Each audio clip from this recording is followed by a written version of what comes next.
What's going on, guys? Welcome to another episode of Healthspan Academy. I am your host, Craig Shearhart, and joining me today is my special guest, Alex Vigneault, who is a beast in the CrossFit world. He's a multi-games competitor. Started CrossFit in 2013. Is one of those rare breeds that got competitive and really good, really fast. In 2014, qualified for what was known as regionals then, which we know now as like semifinals. The next year, he qualified for the CrossFit Games and finished 11th in his debut. Qualified for the Games again in 2016, 2019, and 2021 with two top 10 finishes along the way. And just qualified again this year in the Atlas Games in a really stacked men's division, finishing fourth. His top lifts recorded are a 465 back squat, a 600-pound deadlift, 360-pound clean and jerk, and a 300-pound snatch. Absolute beast with a barbell. So today's all about Alex's journey, his training methods, and his secrets to getting super fit. Alex, thanks for joining me today, man. Thank you. Cool. So I want to kick this off with your athletics growing up. You obviously got into the sport and just got really good, really fast. Were sports a big thing kind of in your household growing up, or how did your athletics kind of look as you were growing up? Back then, I was playing hockey, ice hockey. So I grown up in the little town far east from Quebec City. So the only thing we have was hockey. So right, yeah, that's what I did. Cool. So when I was around 12, 13, I started to train, like to be fitter for hockey. Yeah, because there was a team in Bécomo, like right. 5 hours from my hometown. Okay. And I start training for that. And then I was like better at training than at hockey. So when I was 18, my hockey career ended up. Okay. So I start to train, but I didn't know CrossFit. Right. So yeah. So how did CrossFit kind of come into your life? I was training like in a global gym, body gym. Yeah. And I didn't like it at all. Yeah. It was like boring training. Yeah. Yeah. I was doing like bodybuilding stuff and then just get a running session after. Yeah. The intensity. So bodybuilding wasn't my thing. Yeah. So I found a gym where like close to my apartment in Quebec City. Nice. When I was studying, and I saw like guys doing tire flips and some things on the ring and the bar, and I was like, that looks pretty fun. What's that? Yeah. I didn't hear about CrossFit, so I that looks pretty cool what they're doing. Yeah. So decided to take a stab at it.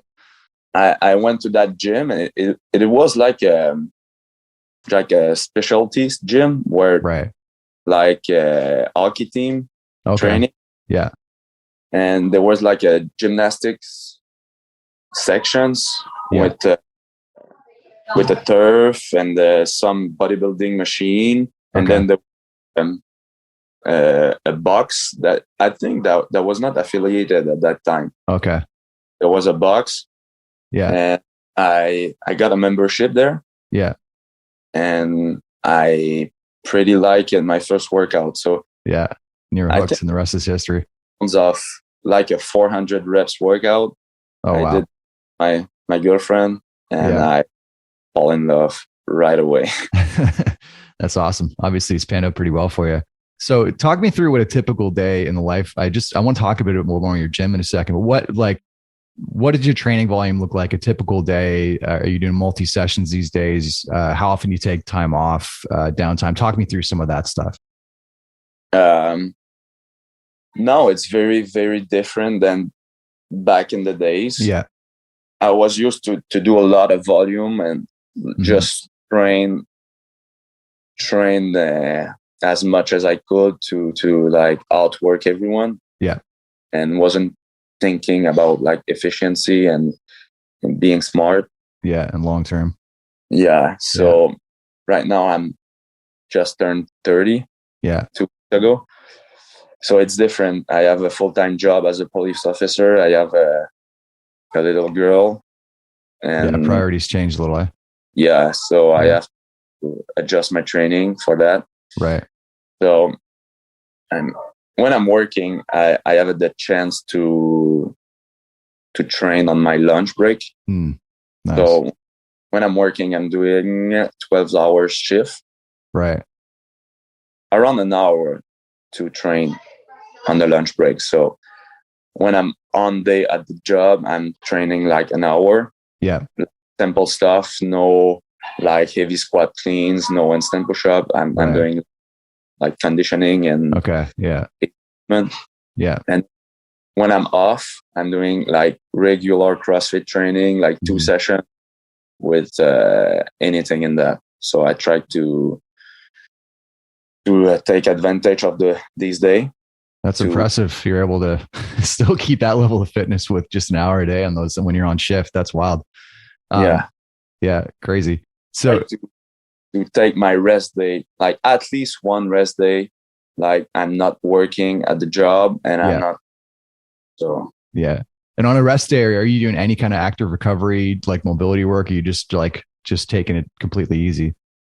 I'm more like taking care of family and like the house, lawn mowing and like that's. Yeah, some little functional movement, low intensity. Yeah.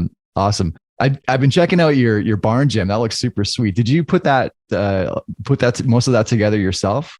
I saw you got outfitted with Gorilla. It looks amazing. Yeah. We just moved in a new house here. Yeah.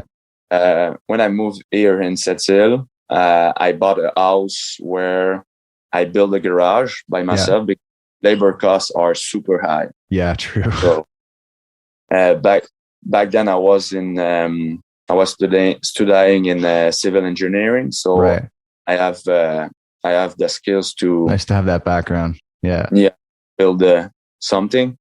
Cool. But I couldn't like drop my barbell and doing box jump because the neighbor was complaining. Oh, really? Yeah. Oh man, that's so annoying. So I lived there 1 year, and then this house that we just bought last year after the game, and the big land where my garage is pretty far from the neighbor. Nice. So I had a small garage where I built an add-on behind, so I have a pretty big gym now. Yeah, it looks sweet. Are you working with a coach these days? Is it just kind of you and your brother training, or what does that look like? Actually, my brother is 2 hours drive from here. Oh, really? Yeah. So we try to meet every 2-3 weeks. Okay. But we do the same training, training, same programming. Yeah. And you're both like, does he work out by himself as well? Yeah. Wow. That's crazy that you guys are able to that takes a certain amount of mental fortitude to go all out by yourself. Without anybody next to you. That come with me to train. Yeah. Not like competitive athletes. Yeah. I just scale my workout and then they are doing the scale version. But as someone with me, it's good. See? Yeah. It's not be the fittest athlete beside you to like push you. So I always did that. So cool. Well, it's obviously working for you. So Alex, I want to talk about, you kind of mentioned how much different the training is now from early on to today. Since you're more kind of selective, you have less volume to work out. Are you more zeroed in on weaknesses these days, or just kind of training volume in general? Or what are the major differences between what you did early days towards now in terms of like what's programmed and what your workouts look like? Training weaknesses is always a big part of my training. Yeah. So I try to do a lot of accessory work to like train these. Yeah. And for the CrossFit workout, I try to have like a target time or a goal that I know that is a competitive time. Right. That we see the pace in the competition. So I try ready to stick with those target time.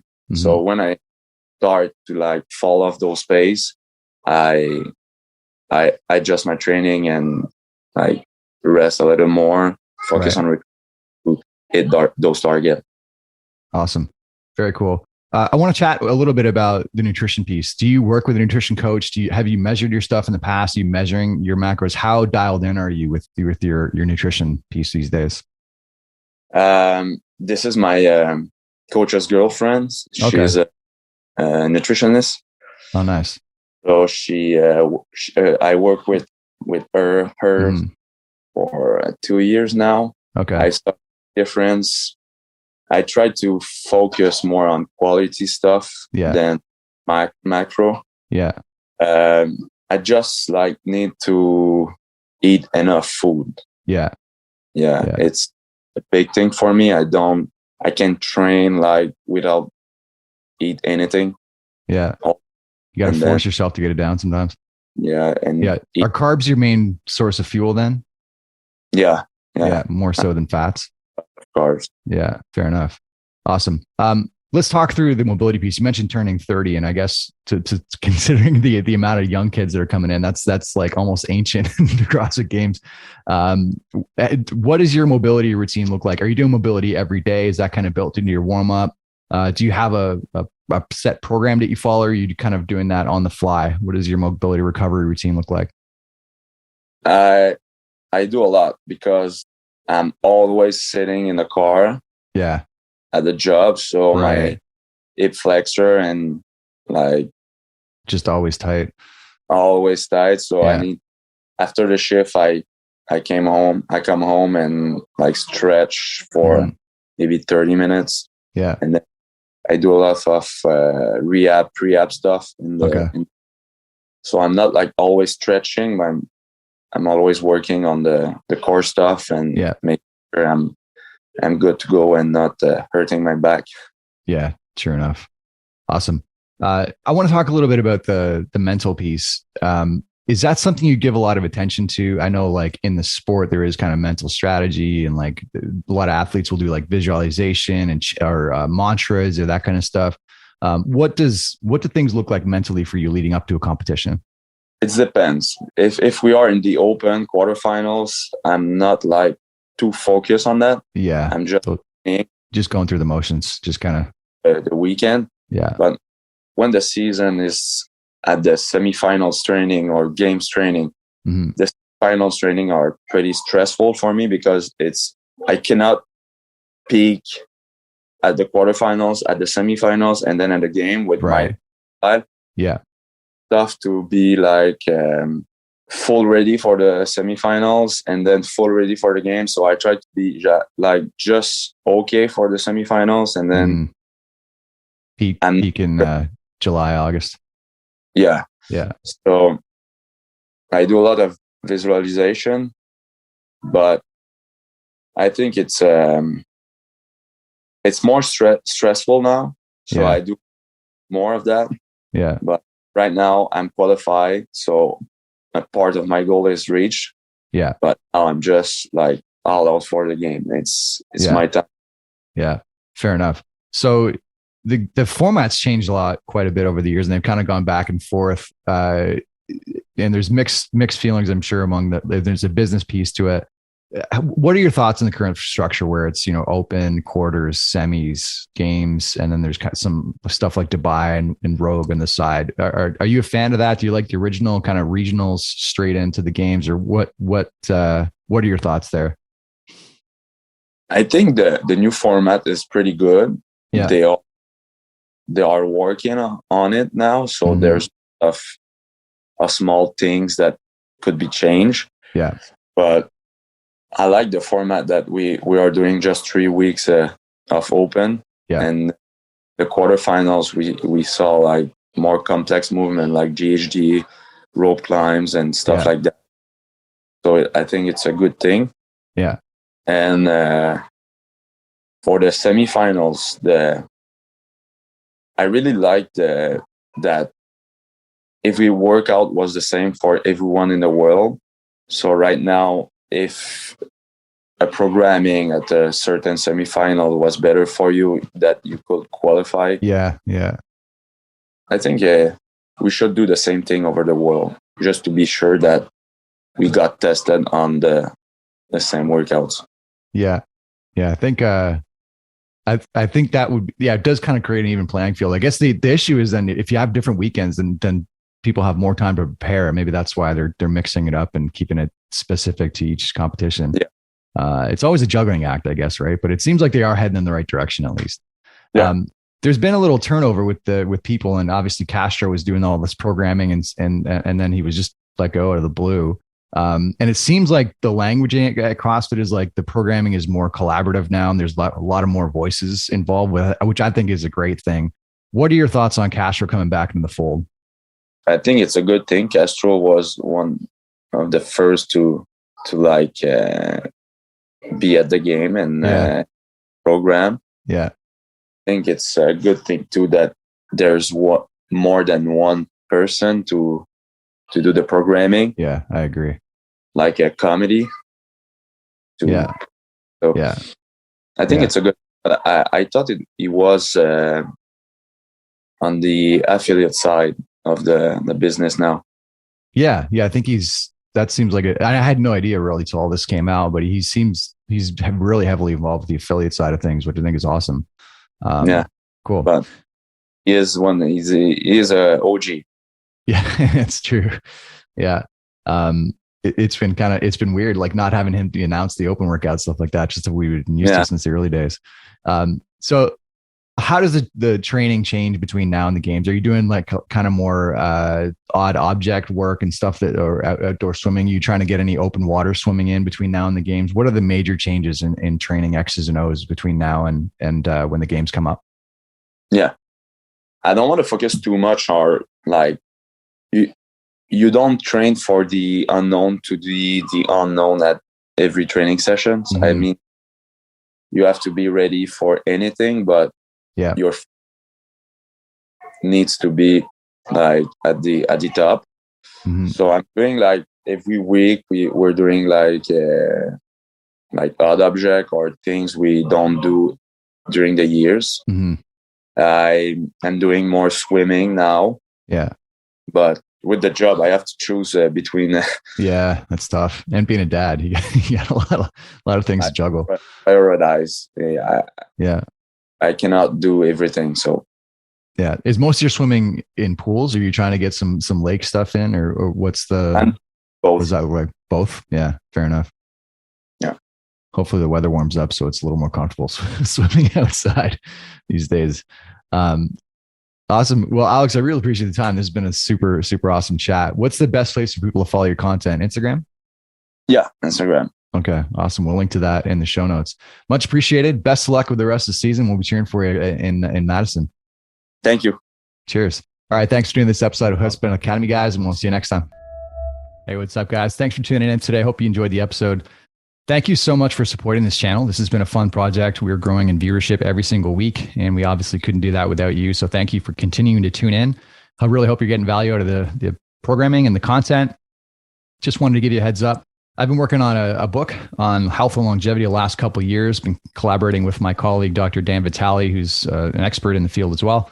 And we've basically just kind of summarized the literature, some of the techniques that we found really useful in the world of biohacking, what our exercise regimen looks like, what's, cardio type stuff is going to help us live longer and healthier, mobility work, nutrition. We've covered the whole spectrum, everything that you can basically be in control of in your health and fitness kind of moving forward to help you live as healthily as possible for as long as possible.